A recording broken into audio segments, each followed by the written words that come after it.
Hey everybody, I'm Matt Hill. I'm here in Oklahoma City at the OEPA conference, and I'm fortunate to always introduce you to really leaders in our industry, right? This is the... I thought you were interviewing me. Yeah. Well, you are now the man of the year. You've been named man of the year OEPA at least. Right. Probably some other publications as well. We don't have to talk about that forever, Parker. Anyway, Parker, introduce yourself. My name is Parker Bowles. I've been a landman for about 15 years now. Grew up in Oklahoma, graduated from Duncan back in '85. It's a good town. Yep. And decided to spread my college career around a little bit. Went to OSU, started to get an accounting degree, decided that transfer to OU and get a political science degree, and that wasn't enough, so I decided to go to OCU at night school and for law school. And so I sat for the bar. I'm an attorney, licensed attorney, but I've never practiced. I was like, so don't hold that against me. And I was doing regulatory compliance with medical gas companies and pharmaceutical companies. Had no interest in oil and gas. My dad was an accountant for Sun Oil, and we traveled around to a lot of refineries around the world. And about 2007, a family member asked me to come join them in the oil and gas business, and that's how I made the transition. The name Parker Bowles seems like he should be in oil and gas anyway. Yeah, okay. I thought you were going in a different direction. Wild West Cowboy kind of fits our, kind of our people, especially from Duncan, Oklahoma. Sure. Like it was just inevitable. It was Chisholm Trail Museum is there in Duncan, Oklahoma. A lot of great things are in Duncan. Yep. I think there was a company. What was it called? Halliburton. Yeah, it started there. So, your first taste in oil and gas. What's your very first job? Very first job was helping manage that exploration in a small family-owned exploration company, and just kind of trying to make some rather big deals get together, and then actually saw an ad in the paper for Mac Energy, and in 2012 I took a job with Mac Energy, moved back to Duncan, and started working in their land department. And what on the land side, for those that aren't watching, I mean, really, what do you do in that? There's a lot of people out there who don't know all the, they're siloed. Sure. I kind of say that it's more of the deal making. It's putting all the players into the game, or you've got to know who your mineral owners are, who your leasehold owners are, and hard to track down. They don't like for me to talk because I don't talk like the normal oil and gas guys. I kind of say that you got a box of rocks, and the mineral owners own the rocks, and the leasehold owners own a ticket to play with the rocks. Beautiful. And so you just let them in there, and you make deals on how much the ticket's going to cost. And so that's kind of how I explain that. And then you play with the rocks and see what you can produce out of it, and then everybody shares in those proceeds. So Oklahoma, it feels sometimes like we're maybe the stepchild of our industry, right? Yeah. A lot of people take their money and go drill other places, but what do you love about us? Oklahoma's pretty straightforward. I like dealing with the people, the mineral owners and the leasehold owners, and what they're doing.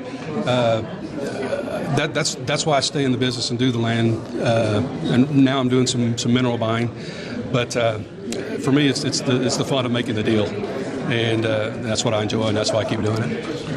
There's so many people now. I think our industry is doing a lot better energy advocacy, energy education. So I think there might be a lot more people open to investing their hard-earned dollars into oil and gas. And we need income, to come and do this.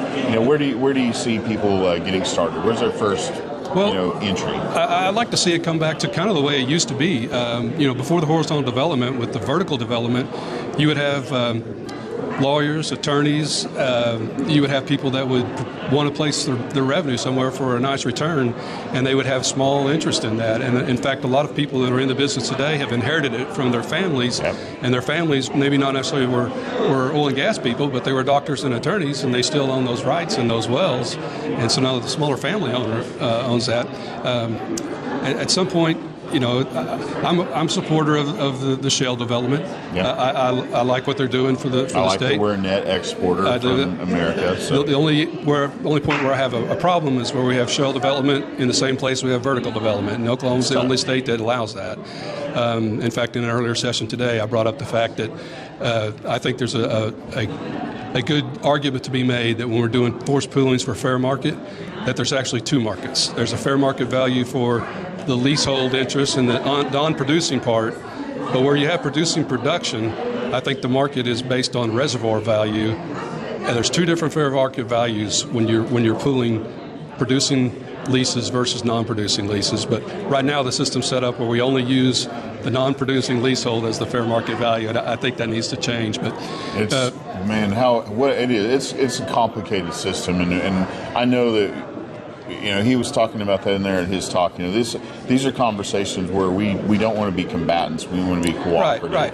And somehow in the future find a means to just harvest our vast reservoirs of oil and natural gas. Yeah.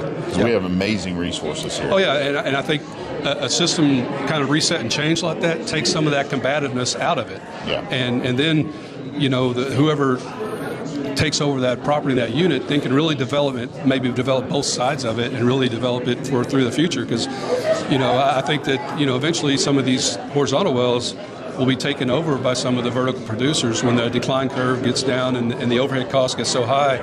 They're going to be starting to shift those to new owners, and it'll probably be some of the vertical producers. But that's a deal to be made in the future. So that's another way to like I said, the deal making is what I enjoy. So whatever that is, most of my with OEPA, I do the regulatory affairs. I'm the regulatory affairs chairman, so I do a lot of the work at the OCC and working with the rules and making sure that both sides are represented. Compensated. And compensated. I think that a big part of that is there's so much development on the horizontal side that sometimes it's not a deliberate thought, but it's a missed thought that how does this affect them? So I meet with what I call the management team at the oil and gas division every other week, and Bud Ground from the Alliance, we all meet with them. And we share what's going on with our members. The OCC division, oil and gas division, shares with us what's going on with them.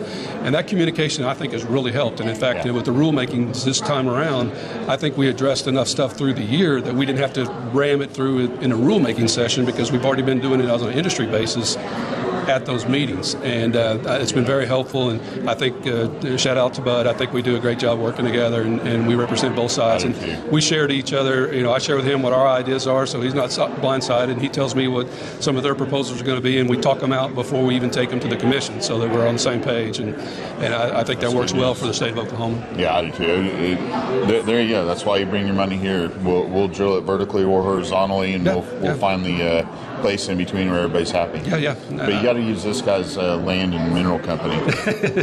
Yeah. Call him first. Call me when you got some mineral for sale. That's for sure. He does deals where everybody's happy. That's right. That's what it's all about. There you go. Man of the Year, Parker Bowles. God bless you for what you do. I appreciate you very much. Thanks for talking to me today. That's it. Take care. God bless. Bye-bye.